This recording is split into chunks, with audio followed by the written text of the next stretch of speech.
I'd now like to talk briefly about physical trauma. There are lots of physical traumas, but as I mentioned earlier, I think operations is one of those physical traumas which can really complicate the treatment of some diseases like cancer. Because cancer is often a bit like toxins in the dustbins of the lymph system.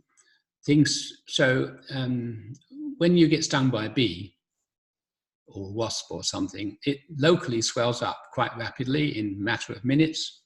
And then gradually, when the body's got time and energy, it takes the toxins away slowly from the swollen tissue and discharges it through the normal excretory processes.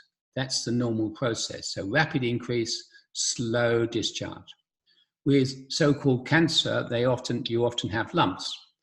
And the problem is that those lumps, and there's an origin to these lumps often, and it may be buried in the history of the family. But in the old days, what they did virtually everywhere in the Western world was when people had inflamed tonsils and adenoids, they cut them out when children. They routinely cut them all out. They just went through the whole population, surgeons just doing it. And the problem with that is that's part of the defense system of the body. The parts internally swell up as well as externally swell up when there's toxins about. So if you cut out the toxins, the toxic dustbins, you haven't dealt with anything, you've just driven the problem deeper. And then if you then 50 years later, the same sort of toxic situation arises, and you get a lump in the breast, that's the same problem manifesting deeper.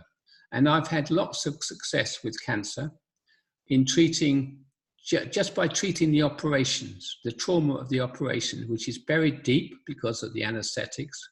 And if that trauma is treated, then you see a law of cure, you see a way of cure, signs of cure, you see energy coming back, you see change of things. So as part of the treatment program, dealing with the physical toxins is a really important one. And obviously injuries of all sorts are important to look at too.